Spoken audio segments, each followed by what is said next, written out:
Kaja Kallas, alta representante de la Unión Europea para Asuntos Exteriores y Política de Seguridad. Bienvenida, muy buenos días. Good morning. Buenos días.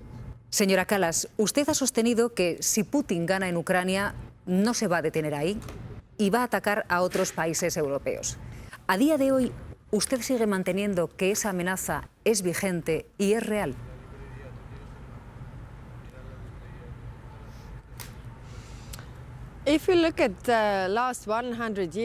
Si vemos los últimos 100 años, Rusia ha atacado 19 países, a veces algunos de ellos 3 o 4 veces. Por lo tanto, claro, si no le detenemos, volverá a hacer, quizás no en Ucrania, sino en otros países.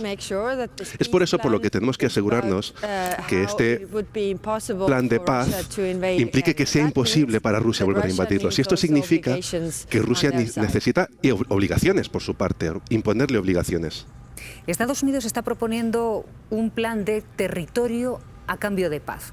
Si Zelensky acepta esa propuesta, ¿la Unión Europea va a apoyar la decisión de ceder territorio a Rusia?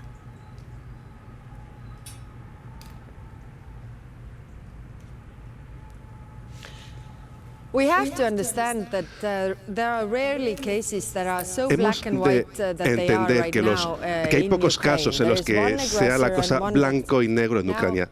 Pero hay un agresor y hay una víctima. Si toda la presión recae sobre la víctima para sacrificar territorios, para sacrificar su ejército, para sacrificar cualquier cosa, entonces queda claro que esta guerra va a continuar o que continuará en otra parte.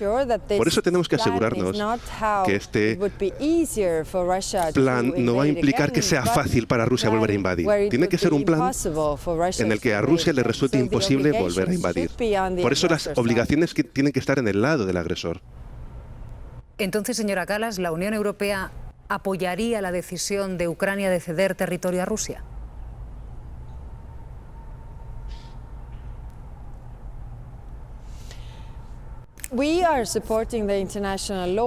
Nosotros apoyamos el derecho internacional y la Carta de las Naciones Unidas, lo que dice que está prohibido intercambiar fronteras a la fuerza. Si se reconoce que Rusia consigue territorios, y específicamente los territorios que ni siquiera han conquistado de manera militar durante esta guerra de 4 años, en ese caso lo que vamos a tener es más guerras en el mundo. Porque los agresores van a ser agresores en un mundo que van a tener apetito por los territorios de los vecinos y por lo tanto vamos a tener más guerras. Es por eso que es muy importante adherirnos a esos principios. Por supuesto, hay diferencias entre lo que Ucrania puede volver a recuperar, a conquistar, pero reconocer que esos territorios sean rusos, eso es otro tema. Le doy un ejemplo. Mi propio país estuvo ocupado durante 50 años, pero la mayoría de los países en el mundo no reconocieron esos territorios, no reconocieron que eran de Rusia. Y tras 50 años recuperamos la libertad y el territorio. Es una gran diferencia. Señora Kallas, sobre Benjamin Netanyahu pesa hoy en día una orden de detención de la Corte Penal Internacional. ¿Netanyahu es bienvenido en Europa?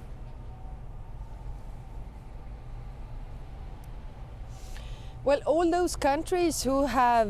los países que han acordado el Estatuto de Roma y el Tribunal Penal Internacional deberían también cumplir esas obligaciones que han asumido con ello.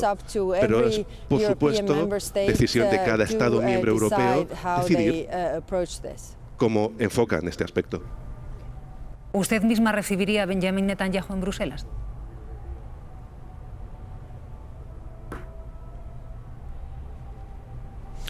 Bueno, yo no soy el gobierno belga. El gobierno belga tiene derecho a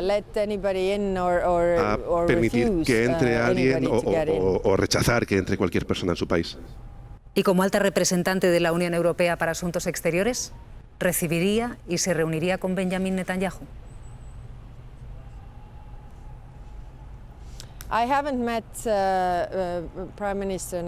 Yo no me he reunido con el primer ministro Netanyahu. Mi contraparte es el ministro de Asuntos Exteriores. Señora Kallas, me gustaría recuperar una pregunta muy concreta. Es la pregunta que le costó el puesto a mi compañero Gabriele Nunciati. Y la pregunta literalmente es esta.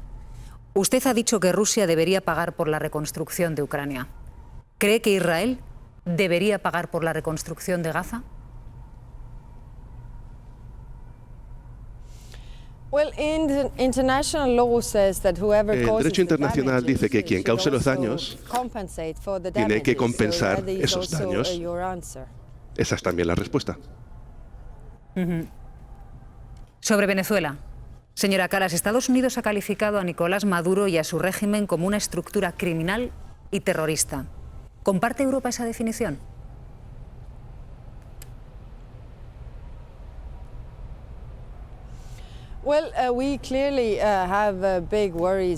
Nosotros claramente tenemos grandes preocupaciones en Venezuela. El espacio democrático cada vez es más estrecho en Venezuela.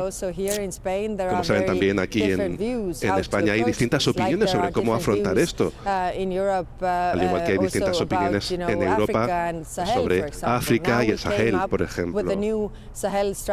Ahora tenemos una nueva estrategia del Sahel y también tendríamos posiblemente que hablar sobre cómo abordar el asunto de Latinoamérica y en particular Venezuela. ¿Usted personalmente considera a Nicolás Maduro un terrorista?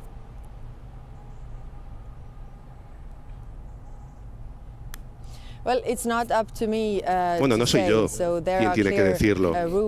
Claramente hay reglas sobre cómo la Unión Europea define si una organización, por ejemplo, se la tiene que considerar como organización terrorista o no. Solo una cuestión más, señora Kallas. ¿Apoyaría la Unión Europea una intervención militar en Venezuela sin el visto bueno del Consejo de Seguridad de Naciones Unidas?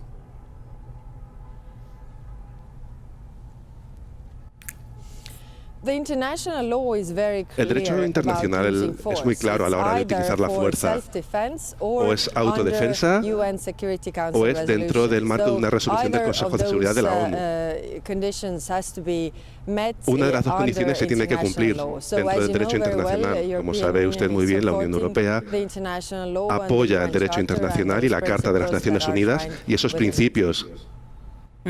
Y si Estados Unidos lo justificaría como un principio de autodefensa, ¿ustedes apoyarían esa intervención militar sin el permiso del Consejo de Seguridad de Naciones Unidas?